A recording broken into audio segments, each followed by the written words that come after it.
Prečo sú kresťania najprenasledovanejšou skupinou veriacich na svete? Jednoduchá odpoveď by bola, že preto, lebo ich je najviac. Proste, že najviac kresťanov budú najprenasledovanejší. Ale to je tá najjednoduchá odpoveď.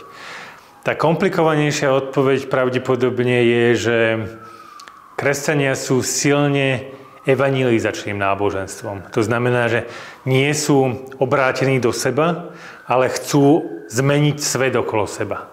A nie len, že zmeniť svet, ale zmeniť srdcia ľudí. A to, ako vieme, sa dotýka každého jedného z nás. Keď príde za vami niekto, a čo hoď aj mekým, jemným, milým, dobrým spôsobom vás chce upozorniť na to, že nekonáte úplne správne, že mali by ste zmeniť svoje srdce, tak častokrát sa buď zahambíme, to je jedna vlastnosť, ale druhá môže byť, že vzplanieme hnevom.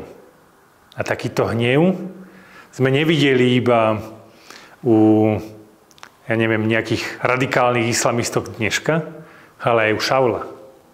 Aj on nenávidel tých Kristových učeníkov, lebo boli možno, že lepší ako on. Pripomínali mu to, že je nedokonalý, jeho vlastné nedokonalosti, a tak sa rozhodol ich zabíjať.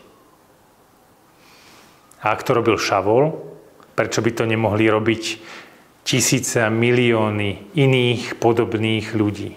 Proste kresťanstvo je z môjho pohľadu akýmsi výkričníkom. Stýčený prst. Si nedokonalý. Musíš sa zmeniť. Ale na druhej strane Boh ťa má rád.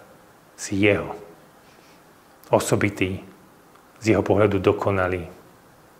Si jeho.